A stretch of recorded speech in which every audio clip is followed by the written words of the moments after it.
The GMen Show 33, Take the A Train.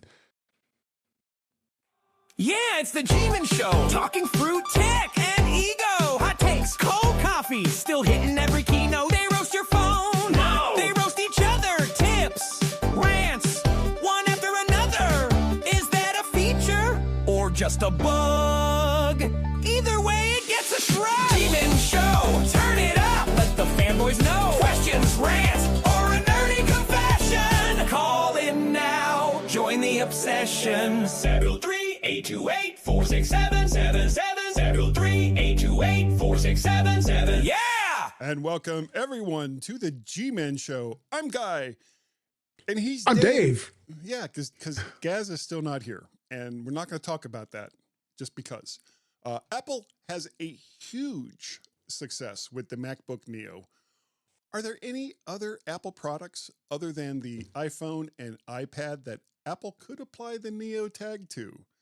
We're going to get into that in just a little bit. But meanwhile, David, how are you, Yes, sir. sir? I am doing fine, sir. It's been a busy week, crazy times at the office, but we're getting through it. And my 5 podcasts a week I do. Well, I actually missed one. I missed one, yesterday. Yesterday. I had some appointments, but that's okay. Some exciting times, going on. Got a couple Apple user groups I'll be speaking at, Mac user groups. Nice. Monday at the Silicon Valley group, and then a couple weeks later. That's virtual. Oh yes, I'm not going out to San Jose. Thank you, but I love those guys. And then the Naples group out in the Atlanta area, doing two presentations there, and Nice. prepping myself for Macstock, getting ready, and haven't even started looking at my presentation yet. I probably should start doing that. Yeah, you should probably start thinking about that. Yeah. 82 days left. So, Well, one slide a day for 80 days. Yeah. And, no one will stay for your entire presentation. that's true. No. Well, no, I mean, if you have 80 slides. No. 80 days until Macstock. I know, but okay. But speaking of Macstock, I'm, for a long time, I was the gear guy. It was like every single week I would have new microphones or, God, I just went through the whole gamut of different stuff that I bought. But since I retired, I haven't bought really, I can't think of any audio gear that I've bought since I retired last year in July. Mostly because I just don't have the money to do that. I said, it's probably a good thing since you're retired. Don't be buying another mic. No. I think I have enough mics at this point. Will last you a lifetime. and beyond. And then that, and then some. To infinity. While I'm at Macstock, I'm planning on doing a couple of podcasts while I'm there. And one of them will be with Katie and Doc Rock from Nice. Ecamm, because they're going to be there on July 9th. And if you buy the full Macstock package, you will have an entire day with Katie and Doc Rock talking about Ecamm and their products. And I went ahead and got the whole thing. I'm really looking forward to that because, of course, Me too. Ecamm is the main program. It's the only program that I use now to record Same here. podcasts. And it's great. But It's amazing. because I'm going to be interviewing them, that means I need You at probably least should 3 use Ecamm. microphones. Oh yeah, I'll definitely be using Ecamm. But I'm gonna need at least 3 microphones. And nearly all of my portable audio interfaces only have 2. With the exception of, and I've had this thing since, oh good God, I'm gonna say 2016. Behringer UMC 404 HD, which is a 4-input audio interface, and it's a nice product, but I've had it for a long time, and I know at least one of the inputs has an issue. Okay. So I'm looking at a new interface, and one that I saw, or one that is getting a lot of attention right now. Hold on, get rid of this little window and go here. I need to open up an Amazon page. Is a product by Zoom. Yes. I saw there. I have bought the one that's got the two mic. The little tiny one was like $80 or something like that. Yeah, I I'm going to see if I play can with bring it, this but- up on screen here. Yes, there we go. Yeah. It's the Zoom PodTrack P4 Next. Now, there is a PodTrack P4 already. Mhm. Don't get that one. I have not heard great things about it. But the problems that it had, I'm hearing, have been resolved with this one. So you've got 4 inputs, 4 XLR. Come on. Nope, that's a side view. No, that's not the view I wanted. I know it's here someplace. There, well, that's close enough. So you can see that there's 4 XLR inputs on the back. It's got built-in compression and noise reduction. That supposedly the noise reduction is AI, but I've heard pluses and minuses about that, and it's like $180. So That's not bad. no, so I'm thinking I might get that, and there may be one other thing I need to get. I'm not sure yet, because I'm then, along with, of course, 3 microphones. That also means I might need 3 cameras. Now, Okay. I do have a it's a small squarish camera, and I'm blanking on the name of it right now, but it's from a major manufacturer. But I also have these. I have 2 sort of 2 of these right here. So this is a GoPro Hero 12, and I've already tested it. Ecamm sees it. All you have to do is hook it up through USB for the Hero 12, and it comes right up. And then I also have this. This is a Osaka Brave 7, which looks a lot like it, but it isn't it. But it works the same. Oh God, I got so many wires and crap connected here. There we go. Get out of my way. Here, So as long as you're showing cameras, there, I got 2 of them here. That's the Insta360 Link C, and that's the old Link. That's the old one, the Insta360 Link. Both are amazing. You know what? If you will let me borrow those, that would be awesome. Of course. So I have a whole drawer full of money. I have a whole drawer full of I've noticed when I was working on my room here, I got a whole bin full of webcams. I must have at least 10 in there. Oh, okay. So, do you But, have do you have any GoPros? No, I don't have a GoPro. Okay. Just I really love the Insta360. I have 2 of the Insta360 Link 2s that I use for one for work and one for here. Do those work as webcams? Yeah, Link 2s are a webcam. Okay, all right, excellent. The one I'm using I'm speaking to you right now. Whoa.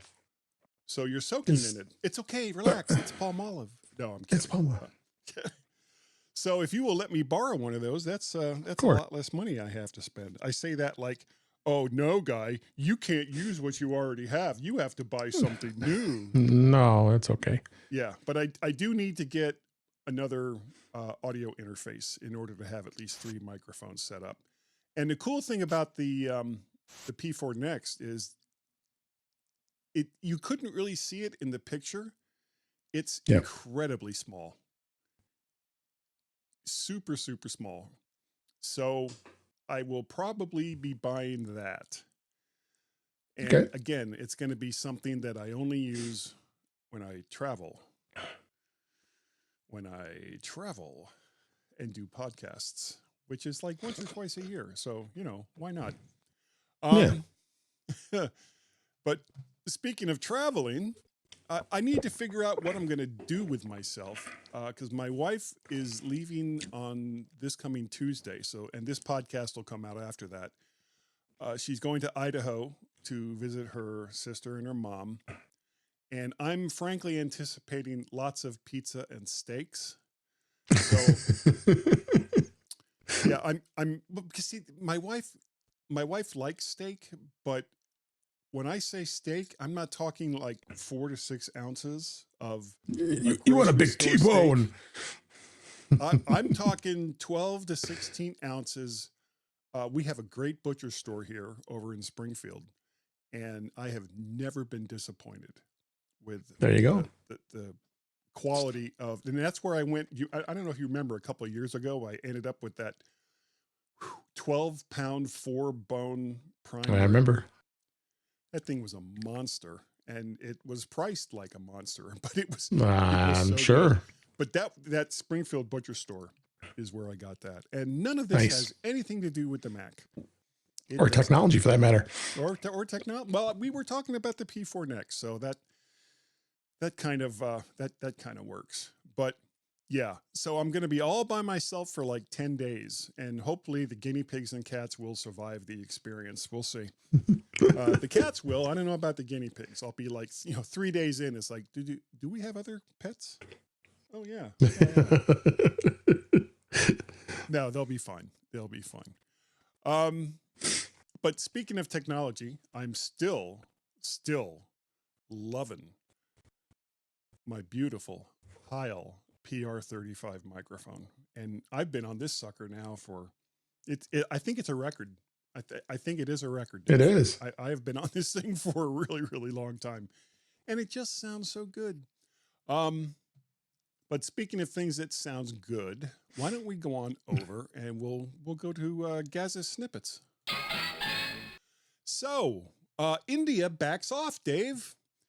India's demands that Apple and Samsung preload their devices with a state-owned biometric identification app has been denied. The IT Ministry for India was to start talks with both companies to preload the, I know I'm going to say this wrong, Aadhaar app, close enough, which can be used as proof of residence. It contains, listen to this, it contains the user's picture, fingerprints, and iris scans. So it's not intrusive at all. Not at all.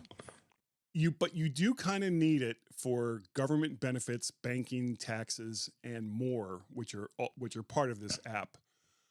Most smartphone makers, including Apple, have resisted out of shocker privacy concerns, and I think pretty much all of the major smartphone companies were pushing back on this.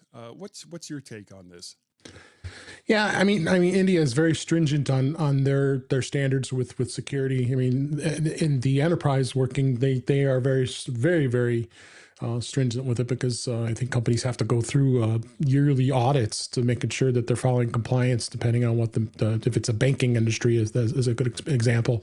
Because if that you're following the cybersecurity rules and the way you're keeping security with MFA, multi-factor authentication, and keeping things very secure because you're working with finance. And right. So I'm not surprised that India is trying to expand this into the consumer market, but I just don't think that's I don't think that's right with this. I mean, a consumer should expect privacy, and if they this want is to put it on, that's fine. But this should be the consumer's choice. Yes, and not preloaded. Yes, and it's not like because going off on a slight tangent, there's been a big hoo-ha about routers here in the U.S. Oh yeah.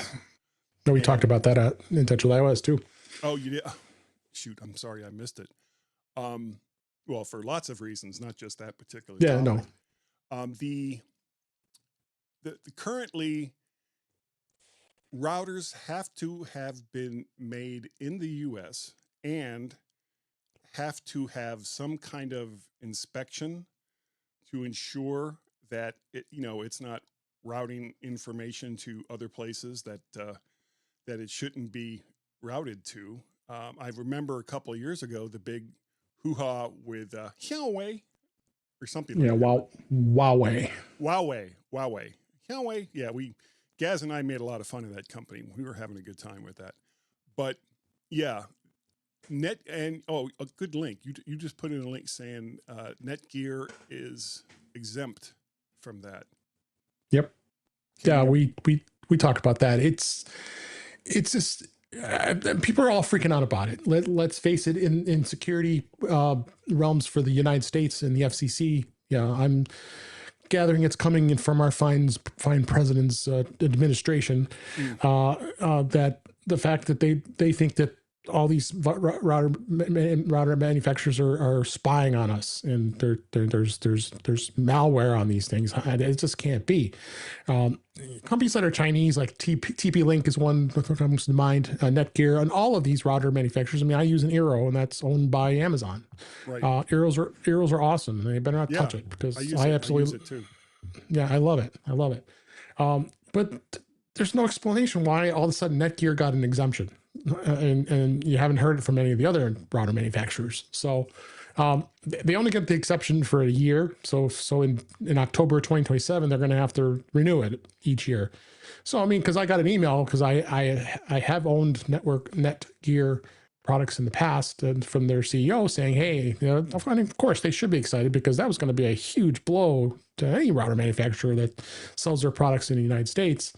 And this is kind of the same thing along the lines of what India was trying to do with security. I mean, each country has got their own laws, and they have to abide by them, and yes. But they also can be pushing back on these things too.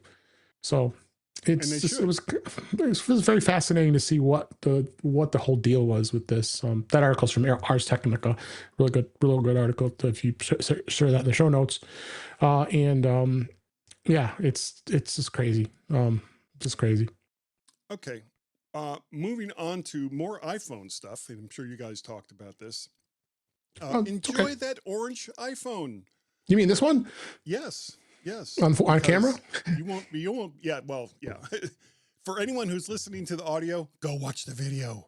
It's right there. David, it's orange. His orange iPhone Pro. According to some insiders, the next iPhone will not have orange as a color choice. Dark cherry will be the next exclusive iPhone Pro color, according to this source. And who's your source? Well, I mean, who's the source in all this? I mean, Mac rumors. Yeah. Well, it's not even Mac rumors. They're all getting it from, someone supposed else, insiders and analysts, and and it's all Ching Tri Kuo and Mark Gurman. Right. And they're right probably quarter to half the time, and when they're right, they crow about how right they were. But then when it's wrong, it just kind of slips through the cracks. Huh. Yeah. Huh. I wonder why. Staying on the iPhone, Apple is going to be using Amazon going forward for satellite communications. Amazon this week announced plans to acquire Globalstar. God, it sounds like an evil empire while we are talking about Amazon. The satellite company that powers Apple's satellite features on the iPhone 14 and newer, and the Apple Watch Ultra 3. In turn, Amazon announced it has signed an agreement with Apple to provide satellite connectivity for current and future iPhone and Apple Watch. So even if you don't like Amazon, if you have an iPhone or an Apple Ultra Watch, you're using Amazon. Way to go. Yeah. But at the same time, it's yet another subsidiary, or it's going to be another subsidiary for Amazon. I don't know if they'll change the name of it, Amazon, whatever. Right. They like to name things. With Amazon, the name, yes. Yeah. Multiple chatbots are now available for the iPhone. Starting with iOS 26.4, Apple now supports AI chatbot apps on the iPhone via CarPlay, which I really want to try this out. I've got experience. I have thoughts. Okay. ChatGPT was the first to add support shortly after the release. Now a second AI chatbot has joined Perplexity, similar to ChatGPT for CarPlay. Perplexity's app is designed to do voice chat. Unlike ChatGPT, however, Perplexity generally requires a pro subscription, which is about $20 a month, for doing much with voice chat. So what is you go, Dave, tell me. Yeah, no, ChatGPT is also $20 a month. I have the pro plan, not the pro. It's the, yeah, I guess it's the pro plan. Not the $200 a month crazy plan. So I've tried it a couple times in my car, and I had to take a short trip yesterday for an appointment, and I started talking to it, and it is phenomenal. I mean, my gosh, you can ask it basically anything, and it's going to give you the answer, and much quicker than like, hey, yes, lady, give me directions or something like that. The directions, it's not so good. It doesn't know your location real well. I mean, that location services, I don't think is really part of it. Yeah. But if you're driving along and you're thinking about something, and you just go to CarPlay, tap ChatGPT and say, hey, I want to know about this. Can you tell me this, or tell me about this, or, something you're looking for. Can you get it just to engage in a conversation? Oh yeah, you could. I mean, now the Alexa one, the new Alexas, with the Alexa Plus, I've been having some insane conversations with her. I'm like, oh, this is kind of funny. This is kind of fun, and try to be some silly stuff, and I just kind of play around with things while I'm saying it to her. And she's, oh well, I'm only a digital consistent. I can't. I don't have flesh and bones. Just start talking about human things. But her voice is just so. It sounds so ridiculously real. It's kind of scary. I mean, the same thing with the ChatGPT one. The voice is like it's a female voice, or I'm sure you can change it, but if you want to. But yeah, it's like you're talking to somebody, and I did a number of conversations where they're asking questions about stuff. You just tap the new voice chat, and it just sits there, flashes, and waits for you to say something, and it's just insane. AI has just become just a crazy thing. I'm telling you, it's like this insane new toy that people can just do pretty much anything they want with. I would be interested in, and I might even get one of those, like a pro license for one of those because I'm doing the drive to Chicago. Yeah, you should. You should. Every once in a while, I get tired or whatever. It's like, well, let's just have a little conversation, and start talking to her. My audiobook ran out. Damn it. And just whatever, and see where it goes from there. Oh, yeah, it's so funny. It's interesting. And then I have to, I immerse myself in all the platforms. You got the big four, you got Gemini, you have Claude, you have ChatGPT, and then I have to be in Copilot, because of work. Yeah. Microsoft just bad for, Copilot's good for business. I did I think I told you about this. I did a presentation at a school for like elementary and middle school kids about podcasting. Nice. And I had Copilot create like just a template of slides, PowerPoint slides, that I then turned around and, changed some stuff and added graphics and whatever. And I was quite impressed with what it gave me. It is really good. And I work with it in the business area, and it has the full capabilities of searching like through your Outlook emails and through I can need to find this document. Yeah, well, that's the world of enterprise. It is. But when I'm trying to find something, people are still not getting the mindset. You would go to Google, or you would go to just search through File Explorer, or you'd use the crappy search in Outlook, right? But Copilot's scanning everything, and it's working. But within an enterprise, it stays secure because it's within the four walls. Because you have two sections. You have a work Copilot section, and you have a web Copilot section. So when you're in the work one, it's going to scan anything that's on the network. Meaning, like if you have an intranet, it's going to scan for any documents that you happen to be looking for, instead of going to crappy search engines that many companies don't even set up correctly.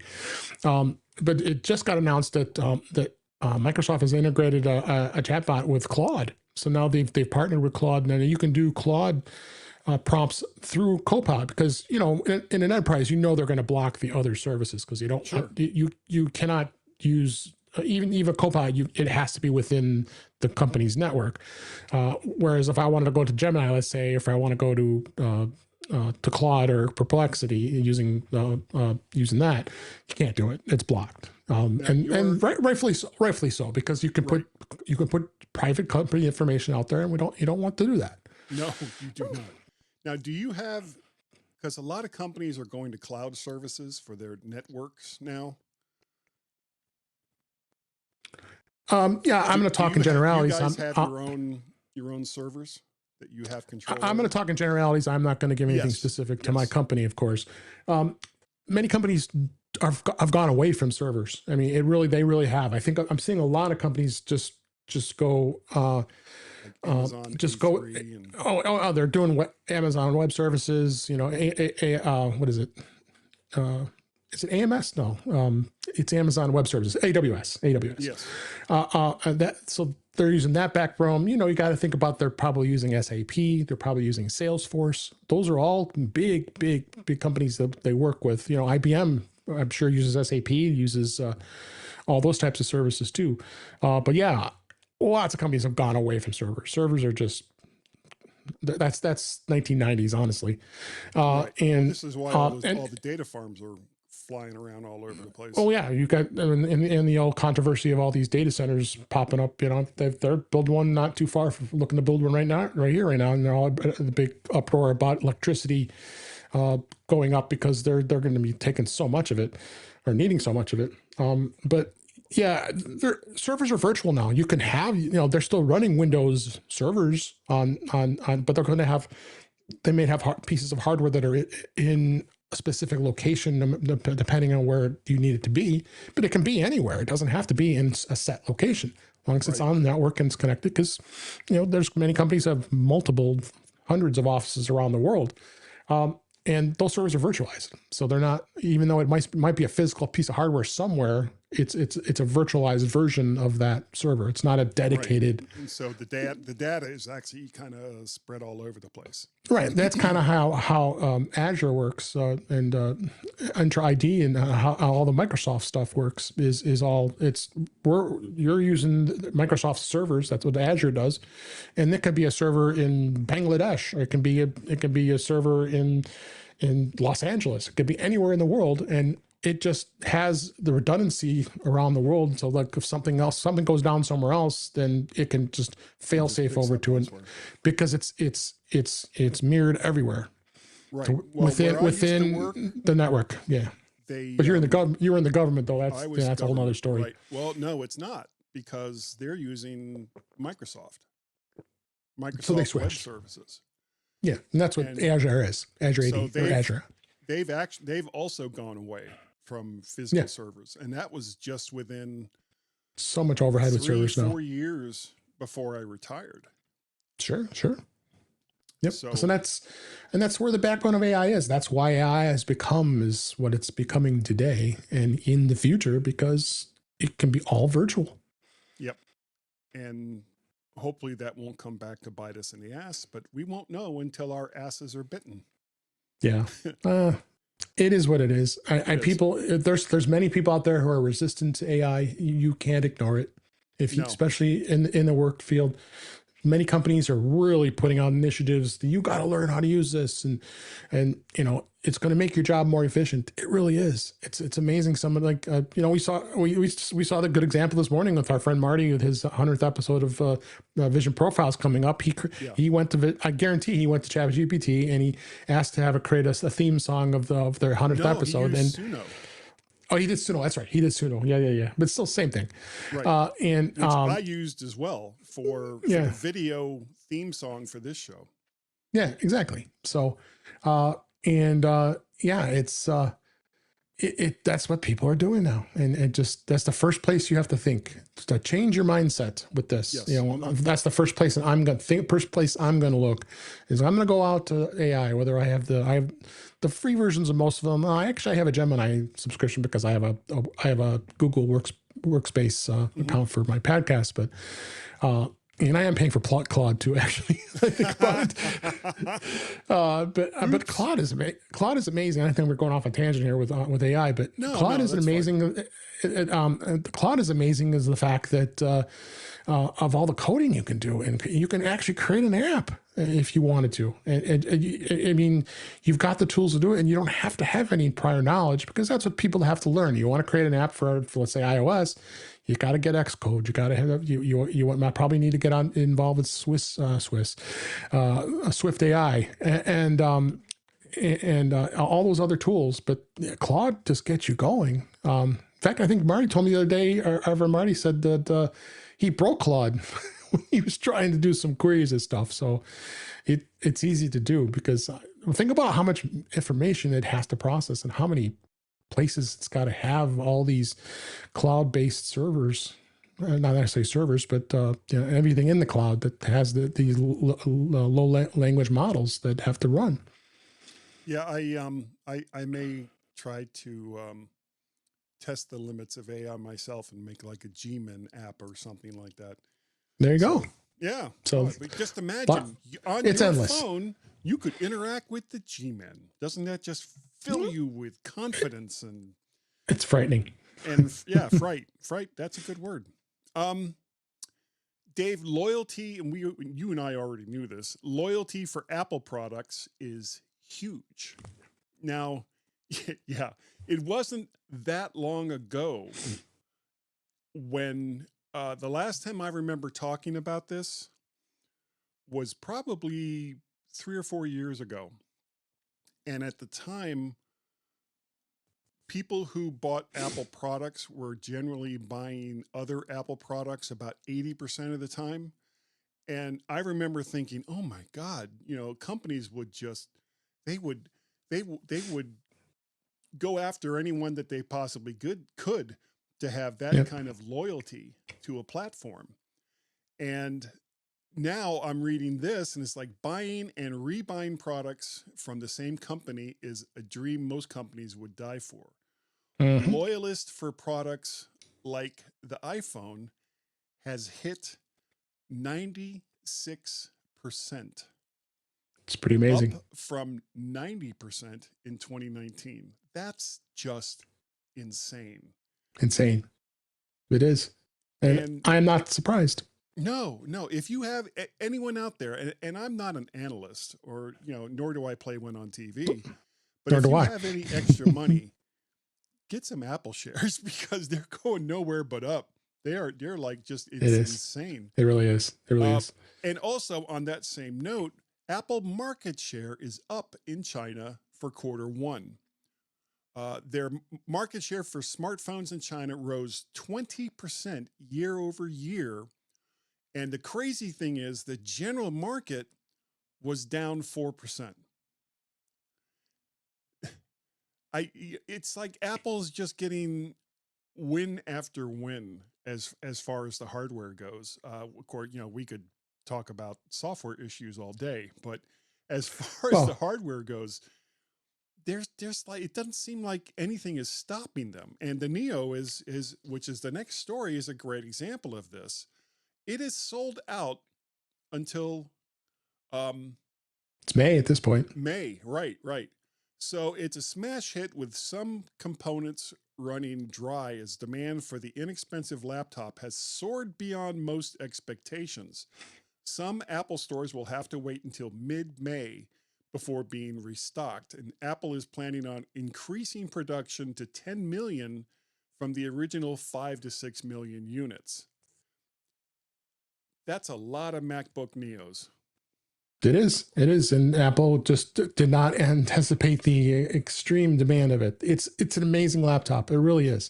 For the ability of running what it runs with a A18 Pro processor that's in an iPhone 16 Pro and Pro Max is just phenomenal. And I've talked about it many times. I've tested it with of performance, doing video editing, flawless. Doesn't have much of a choke. And if you're going intense, talk about that a lot more in just a little. Okay, I'll save that then. but the thing is, I was going to hit a comment on the market. It's not surprising that this is happening with the fact that the iPhone is just doing phenomenal. Apple has become more flexible with the platform. I mean, if you recall, Apple had everything really locked down. I'm noticing that the App Store, that they're being a little more flexible than they had in the past. They've opened it up a little more than they have been. They're still keeping it secure. They're rejecting apps, but the App Store has just gotten so enormous. It's just not even funny. That it's tough to manage it, but they're doing a good job. And I think because things have become a little more open, Apple's been a little more flexible with things over the years. That's helped them along, in my opinion. Yeah. It wasn't that long ago when people were talking about, oh, there's like, I could use the Mac App Store or the iOS App Store, but there's really not much there. And, now it's like, what do you want? What do you need? We got something for you right here. It's right here. Yeah. You can get it right here. So, last story. Google releases Gemini for the Mac.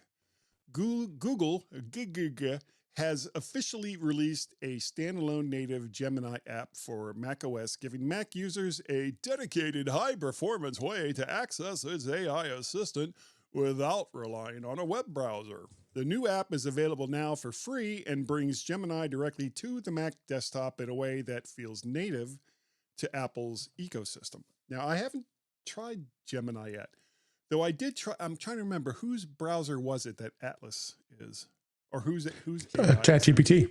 Is that ChatGPT? I was really impressed with Atlas. I don't use it, but I was impressed with how it worked. Have you? Yep. Does? Oh yeah, I'm looking. I just launched it. I have it. It's the very first Gemini goes. I asked it this question, and maybe it might have known. I said, "Who is Guy Searle?" And it came back and says, Guy Searle is a well-known figure in the Apple and technology podcasting community, recognized for his long-standing presence and humorous self-deprecating style. Wow, that's like right on. Gemini knew. Yeah, I could go on and on. There's a whole thing here about you. I just was pretty amazed. I'm both flattered and scared all at the same time. Exactly. But it was long overdue, because you had to use Chrome most of the time to get to Gemini for it to be a better experience. This app has got its quirks, its bugs, but it is working. And again, because I've got an account with my Google account, it does do its thing. Yeah, I mean, it's pretty good. Yeah, I must say. Yeah, and on that note, that is going to be the end this week of Gaza Snippets. Okay, we have. I don't know how long this topic is going to go, because it may just be one of those. Yeah, okay, you're right. Moving on, but we'll see. We'll see. What else could Apple do with A-series chips? There is absolutely no question that Apple's MacBook Neo is a big hit. Could this be applied to any other Apple products? And more importantly, would Apple want to? Now, I don't think it's a stretch of the imagination. I know that between you and me and all of the people that are generally on Chuck Joyner's Mac Voices on Tuesday nights at 8 p.m. Eastern Standard Time, and In Touch with iOS, which is Thursday night at 8 p.m.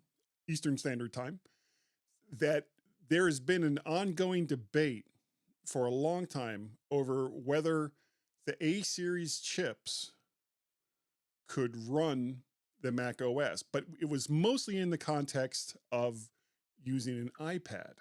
Could you put the Mac OS on an iPad? And I think that question was answered absolutely with the MacBook Neo.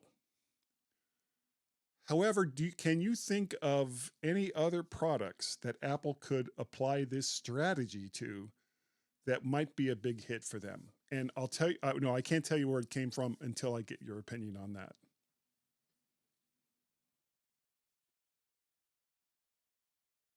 Dave? Oh, crap. I lost Dave. Dave.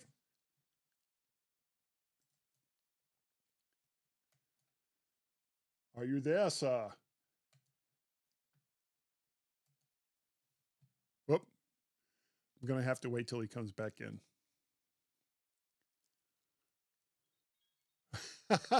There you are. Yeah, all of a sudden when it froze, and then I know. I was sitting here talking, and you had this like calm expression on your face, and then it was like, "Well, what do you think, Dave?" And it was like calm expression, calm expression. No. It's like, damn it, he's gone. All right. As I was saying, yeah. Well, I will start over. I will start over with this, the whole kit and caboodle. Yep. Yep. All right, coming back in.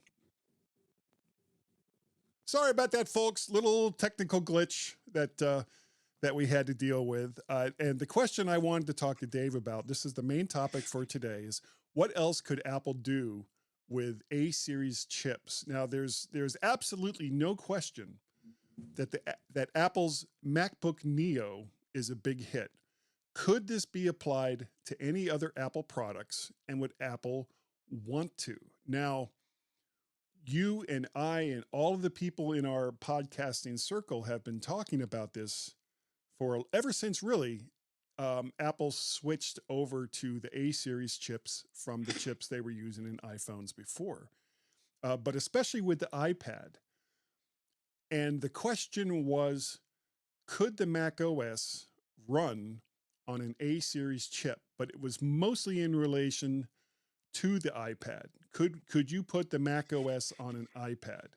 And of course, that question has now been answered. But the bigger question now is, what else could they use the A-series chips for beyond portable devices? What do you think?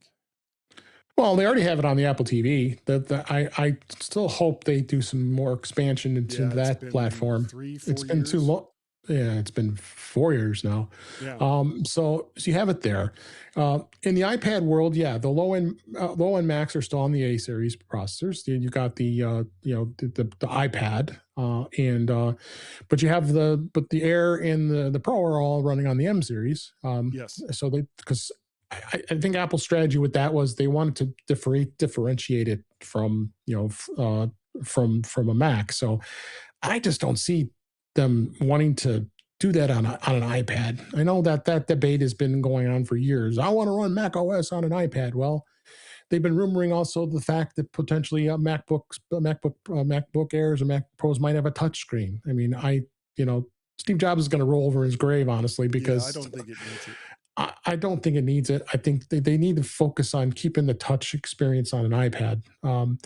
So any other products? Maybe, they keep talking about the home products, running that processor, like the HomePod, I think runs on an A series processor. It might be a little different if I'm remembering correctly. So, there's been rumors about a home hub that would be a home display similar to what an Amazon Alexa is. They really want to get into that. They want to really get into that market. But what's been holding them back, of course, and don't open up this can of worms again, is Apple Intelligence. It's been a big struggle with them right now. So hopefully they get their acting gear with that, because that's going to really help it along. So, but overall, can't think of any other product really that they would need to do it with beyond what I just described, because the Macs, other than Neo, are still going strong. Yes, they are. Do you think at this point, with an A series MacBook, that there's less of a need for an iPad Pro or the iPad Air, that they could reduce that product line down to the base iPad with a good Series A chip in it, and the iPad Mini, same thing? I don't think so. I think the iPad world is thriving, even though it may not have a huge market share. It's up there. Well, as far as tablets go, it does have a huge market share. Yeah, I mean, because of designers and artists and people who want to be able to have a tablet experience while they're drawing. Our friend Jeff Gamet loves his Mac Mini, iPad Mini, and he uses an iPad all the time. LumaFusion's his go-to product for doing video editing, and he does all kinds of drawing and drafting and such. So there's many people out there in the world of design that want to have that ability to doing sketching and design. So I don't think it's going to go away anytime soon. The high-end devices, I think it's still going to continue to thrive. Uh, Even as I spin my experience over into the enterprise, you're going to look at companies that executives want to have an iPad to travel with. They don't want to lug around a laptop, regardless. Although the Neo is pretty amazing laptop to have with you when you're traveling, because it's so lightweight, 2.2 pounds, right. And but I think they like the tablet better with the use of a pencil, with the use of having it as a tablet format. I think Apple's going to continue to keep that product line going, in my opinion. Okay. Well, let me tell you where this all came from. Mm-hmm. I saw an opinion piece, and I can't remember where I saw it now, because I was just going through my news aggregator, and there was someone talking about that Apple was working on a Mac Mini Neo that would have the A19 Pro chip in it, less ports, and it would still be a Mac, but it would be smaller, possibly in the same form factor as the Apple TV, or maybe even like a half-sized, like you remember this older version of the Mac Mini before they Mm-hmm. changed it to what it is now. Like a half size of that, where they take out like the top half, and then you've just got this really super thin computer, Mac Mini Neo, running an A series chip. Do you think something like that would be a seller? There was the price that he was talking about was $299 to $399. Yeah, and I think it could be the size of an Apple TV. I mean, that's really, I think, the form factor would be. I put the link in the show notes for that article you probably were quoting here. So,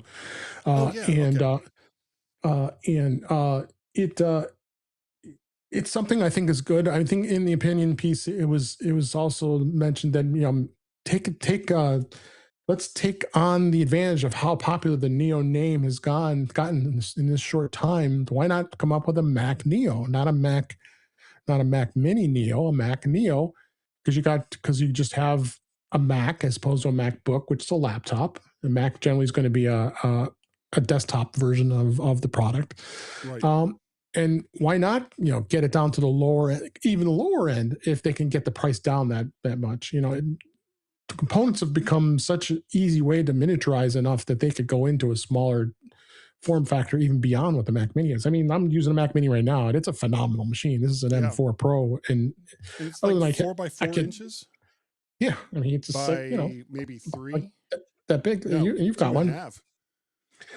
So yeah, it's a pretty phenomenal machine. And it takes up so less space on your desk too, which is the other thing. Even if I have my MacBook Pro, I have a 14-inch now. I still have space for it, or I have to get something that mounts under the desk. Like that's the big thing now, putting your laptop under the desk and mount. But I'm also kind of jealous. I want to switch it because my M5 Pro MacBook Pro is a beast when it comes to performance, and I've already noticed it. So I'm on the fence. I have this machine set up so nicely, but other than I keep having some flickering problems I'm still trying to figure out. But that's an M4 MacBook Pro? M4 Pro MacBook Mini. Oh, you're talking about my MacBook Mac Mini is the M4 Pro. My MacBook Pro is the newest model, the M5 Pro. Okay, so what are you using to record this right now? I'm using the M4 Pro Mac Mini. Okay, that's the same machine I have. Yes, and it's amazing.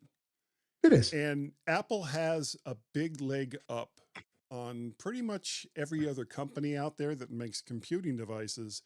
Yep. In that they've been doing, and to be fair, they bought their way into this market.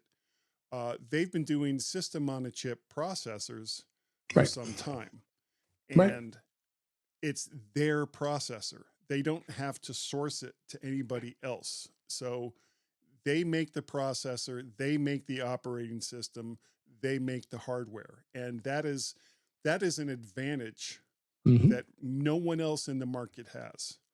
And if anyone, and I remember Steve Jobs saying one time, probably talking about the iPod as we were all starting to transition to an iPhone. If Right. anyone is going, because at the time the iPod was still huge. I mean, it was literally the market that saved the company. And then they came out with the iPhone, and the question started to be asked, well, isn't this going to cannibalize your market for the iPod? And Steve Jobs said something along the lines of, if anyone is going to cannibalize one of our markets, it should be us. And There you go. that's paraphrasing quite a bit, but in essence, that's what he was saying. Right. So something like a new desktop Mac using an A series processor as compared to the M series processor. And remember, they've already proven with the Neo, with the MacBook Neo, that not only can it be done, but it can be done and give you a great experience, a great Yeah. Mac experience. And I don't think that Apple would necessarily be concerned about cannibalizing the market for the Mac Mini Yeah. or for the Mac Studio or for the iMac, because most of the people that would buy a product like this likely would be first-time users, especially if Yeah. they could get the price down to that $399 point. So Oof. That's going to be aggressive, I tell you. that, Because well, the MacBook Neo's prices, that was very aggressive. it was very When much. you So they look at did it with the what Mac you Neo. get, That's yeah, exactly. So I welcome it. I'm just thinking along the, you got to look at the PC industry, the computer industry as a whole here. All the other PC manufacturers are making the micro and mini desktops now. I mean, you're not seeing these beastie desktops anymore. except for They're like just gamers and stuff. gamers and hardcore engineering and Yeah. scientists that need a really hardcore push of that, and maxing it out to 128 and 256 gigabytes of RAM and Yeah. and that kind of stuff. But those are also talking about anywhere between $5,000 and $10,000 for those kinds of machines. I mean, we saw it Yes. when the Mac Pro was, and that's why I think that this with the MacBook Neo coming on, and I can just see why Apple basically abandoned the Mac Pro. You have the Mac Studio. We'll see where that goes. There's rumors of the M5 coming out for that machine, but that's going to bring their focus on in the area of the Mac, because they really are seeing some now with this Neo. It really is bringing some major interest into their product line for laptops and desktops for that matter. The Mac Mini is fairly popular. You can't get them. I mean, no, they're out of hard to stock. get.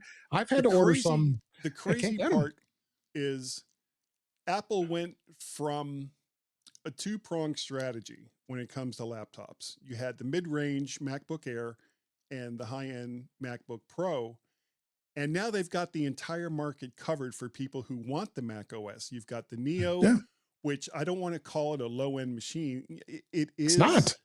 but It is, but it's not. It's a low-priced machine. Then you've got the mid-range Air and you've got the high-end MacBook Pro. So they've got that entire gamut covered. And as far as the desktops go, they sort of have a similar strategy, except you can currently get a brand new Mac Mini M4. Just the M4. Yeah, I was almost at M5, but M4, it's coming. Yeah. It's coming, folks. The M4 Mac Mini you can find sale prices for like $500. $600, the base model. I mean, I have that as my backup one behind me here that I use for beta testing. So Sure.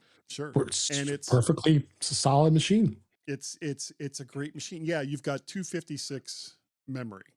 Yeah, but with Thunderbolt 5, well, 256 solid state drive. I think you get 16 gigs of RAM.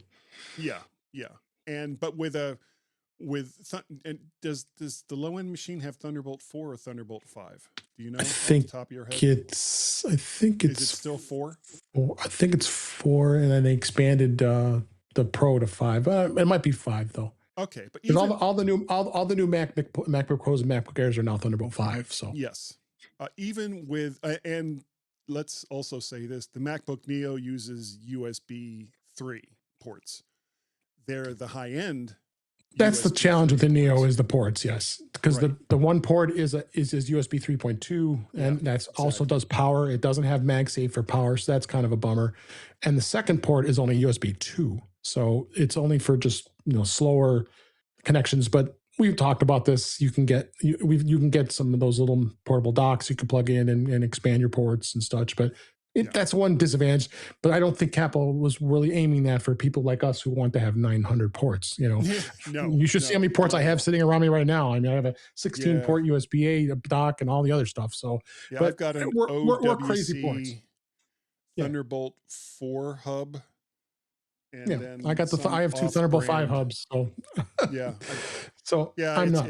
But we're extreme. We're extreme. Yeah, in so many ways, Dave. In so many ways.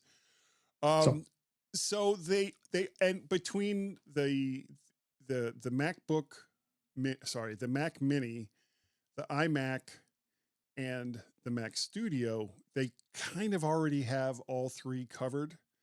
But if you kind of take the iMac out of the picture, because a lot of people don't want the built-in screen. They just want a computer. They already have a keyboard. They already have a mouse. They already have displays. They just want a computer to hook that stuff up to, especially if they're coming from the PC world. A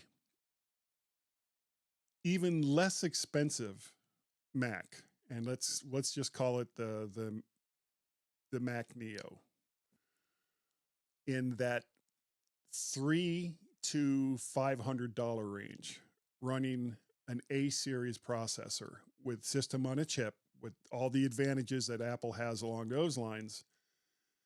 I think that would be a huge seller. Agree. Yeah. Is there anything else about this that you can think of that we haven't beaten to death already? No, I'll put a link in the show notes for you about I confirm that the M4 Mac Mini is Thunderbolt 4. The M4 Pro is Thunderbolt 5. Okay, well, I appreciate you putting that in, and I'm nodding my head. Can you see that? It's crazy. Hit it. Gaz's tips. Mostly. Gaz's tips. Mostly. Gaz's tips. It's time for Gaz's tip. Okay, this is a real quick and easy one. Hold Option while clicking a window in another app to hide the current app that you're using and switch focus to the app that you want to deal with instead of the app that you're clicking out of. I know I didn't say that very well. If you want to go from one app to another, hold down the Option key as you click on a window in the other app that you want to use, and all the windows for that app will pop right up. And that's a quick and easy way to switch between applications. What do you think, Dave? Yeah, makes life so much easier. Yes. So you're nodding your head to that then? I am. He is. It's crazy. Hit it. That's the end of Gaz's tips. That's the end of Gaz's tips. That's the end of Gaz's tips. Is that the end of the tip? Will you let me finish?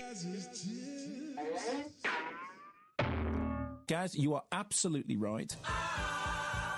Okay, that's what we got for Gaz's tips today. I don't have, I meant to do this and I don't have it.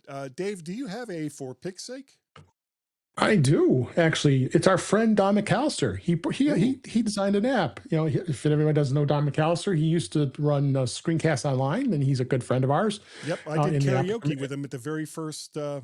I witnessed that, and I witnessed that. So, I'm so sorry. Yeah, but he designed an app because he had a bit of a challenge. What he was trying to do is he wanted to get a music player that could be used for weddings, and his daughter was getting married, and they didn't want to have a DJ, or they didn't want to have anything to have to deal with that, but he wanted to be able to just have this app, have a app. And really in the title of this, it says your ceremony music reserves a playlist. So putting ceremony music in a playlist, and it just the app that just works on that day. So it'll interface the music through Apple Music, bringing the music playlists. It'll actually go through and actually go through different setups, dedicated live mode. You can if you don't have Wi-Fi, you can have it in airplane mode. You can be able to play the music without a problem. It has all kinds of other features like a loop and auto advance, offline checklist. And he put the story in here. He built it for his daughter. It was back just not too long ago. Congratulations, Don. His daughter got married in March of 2026. Yes, way to go, Don. Yeah, I guess it was more your daughter's, but yeah, than yours. But so, okay, hey, congrats. So it does. You can create multiple events, and as we talked about this on my show, it could be used for something else. Maybe we should call this more of a music playlist or a DJ playlist or something like that. But I understand what his thought was here, because he wanted to appeal to the folks that are doing weddings, because there was no great thing here. So it's but he is offering it as a one-time purchase. It is $7.99 US, and unlimited ceremony events, mixed Apple music tracks and custom files. You can do cross and fade transitions. So there's he's got this thing pretty elaborate to what you could do. And you could probably use this for a party, honestly. But if you have a party, you set something up for the night. Because sometimes Apple Music can be a little bit of a challenge setting up playlists and wanting them to play right. And you may want to toggle between different songs. If you don't like what you put in the order, you want to be able to do different things. I'd start playing with this a little bit. It's really a really cool thing. I would love to support Don and his adventure with this. This is a great app, and you got a link in the show notes to the website, and then you can get the app just right from the App Store. It works on iPhone and iPad. He does allow it to go on the Mac, but it's kind of like it's an iPad version of an app, but you may not get the exact experience you would expect on a Mac. But I think it was more aimed to having it on your iPhone or iPad. Yes, yeah, I would agree with that. Yeah, and so check it out. I don't have a pick, and how that is bad guy. Oh well. Yeah, and having said that, if you want to support the show, even though I don't have an app pick this week, you can do so by going to ko-fi.com/McPettit. You can also PayPal through paypal.me/McPettit. I don't have Gaz's parrot sounds, which is sad. Thank you. But yeah, it just seems sad. So no parrot sounds. I did want to mention that Marty actually did a one-time contribution through Ko-fi, and thank you, Marty. He didn't have to do that. That was awfully kind of him. And he's very kind to our show too. He is.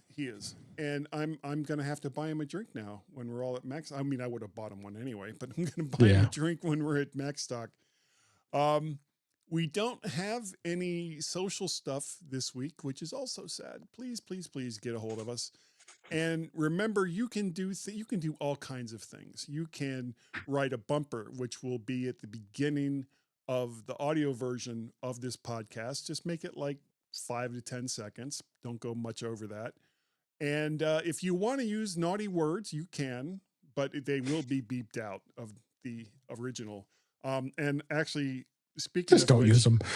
Yeah, I am really sorry about last week. I missed an F-bomb right there at the very beginning of the show. And there was a break where Marty had to go deal with his dog. If you re-download the show, the F-bomb is gone. The break in the show is gone. It's all good now, though most of the people got the original version anyway.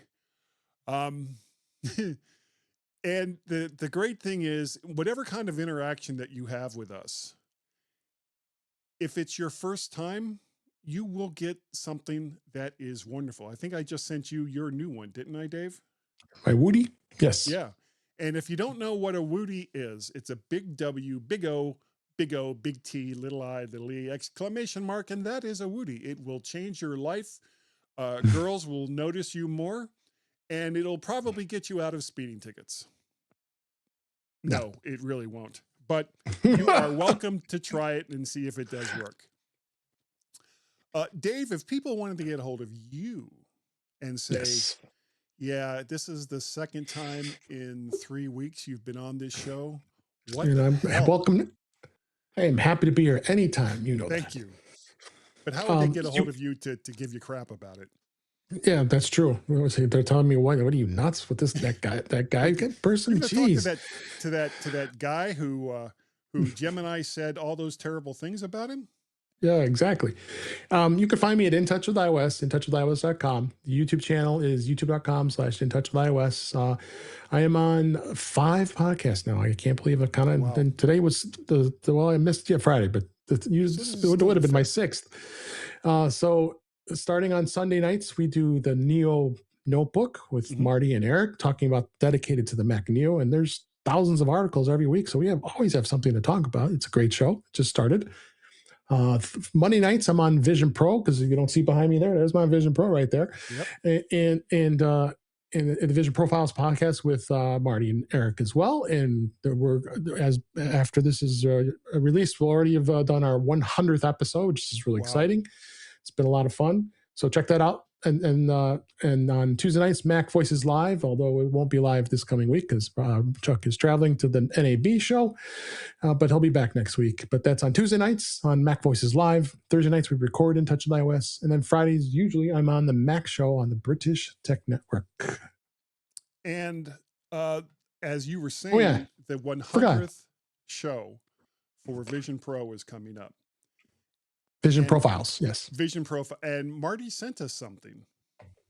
He did. He did. And we were talking about it earlier. It's a theme song made especially for the 100th show.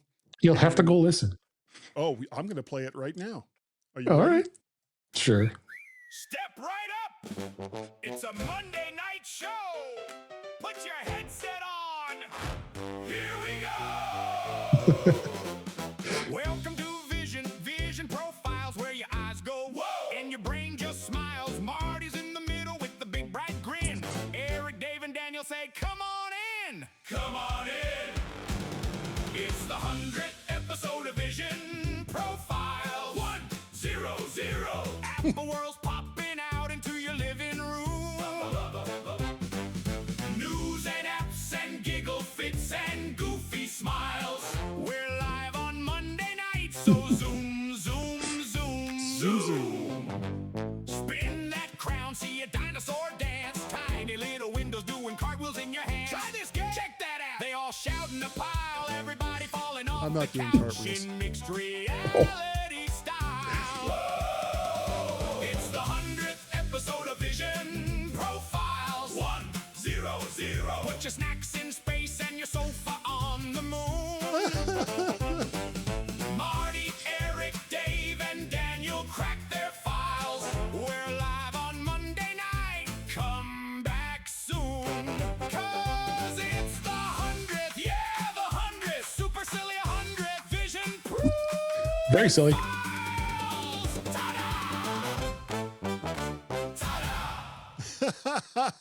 That was amazing, so Marty. Great. Well done. Well done. Oh, I wish I had known he was going to do this and had more time. You saw the video that I made for the GMen show, for the video version of the GMen show. Mm-hmm. Yeah. I did that video for it after I made the song, and the video I actually made in CapCut. Oh, okay. The song itself was, of course, made in Suno. And if I had more time, and I don't, unfortunately, I would create like a little video to go along with this song. Unfortunately, I absolutely do not have time. Sure. I don't know. Maybe I'll take a crack. I don't know. It's going to depend. I don't want to overpromise and underperform. But if you'd like to get a hold of me or Gaz, you can send us an email. using the email client of your choice. Send that to the GMen Show at iCloud.com. If you want to get a hold of Gaz, Gaz is on Mastodon as Gazmaz, Gazmaz at c.im. And over there on the Skies of Blue, also as Gazmaz. You can get a hold of both of us through Twaxter and Skies of Blue as Guy and Gaz, all one word, GUIANDGAZ. If you'd like to get a hold of me, I am both MacPettit and Vert Shark over there on the Twaxter. And on Skies of Blue, oddly enough, I am also MacParrot and Vert Shark. I know, crazy. And we have a Google Voice number. Did you know about this Google Voice number? I did. You know who else knows about it? Is Jeff Gamet. Guy has a Google Voice number. The G-Men want your call. Call him now. Yeah, call us now. That number is 703-828-4677. If you are outside of the U.S., make sure you dial the country code, which is 1 and then the number, and be aware you may incur charges if you dial it directly. So really, the best thing to do would be to send whatever it is you want to send us to gmenshow@icloud.com. And if you missed that number, here it is one more time. 703-828-4678. That's right, Dave. 703-828-46. Some of the other stuff that I do is Guy's Daily Drive, which is an archive of all the ones that I did going back to 2018 when I would drive in my car on the way to work and record myself just saying whatever crazy crap came into my head. Tales from the AI verse, which I am still only at 2 episodes of, so I don't know why I keep talking about it. And unfortunately, Dave, this is the sad part of the show. It is. Sad. We have to go. We do. Thank you, sincerely, all joking and kidding aside. Thank you all so very, very much for downloading and listening to the G-Men Show. We've been doing this. Gaz and I have been doing this for a very, very long time. And I know I can speak for him when I say that we both very much appreciate the fact that you take the time to download and listen. It is greatly appreciated. Now, Dave, I think that, I think we were good enough. We were and smart enough because, I am so smart. Brilliant. Well, you are too, a little bit, but it's mostly me. Yeah. And that doggone it, Wolf, that's Gaz's dog, Wolf, all kinds of things like that. Woof. People like us. They do. Now, Dave, I don't know if you know this about me, but I only know 25 letters of the alphabet. I don't know why. Also, I used to hate facial hair, but then it grew on me. And finally, I told my wife that she should embrace her mistakes. She gave me a hug. Yeah, I was going to let that sink in a little bit. Yes. Thanks, everybody. And thank you, Dave. Thank you. It was a pleasure being here. Thanks for having me.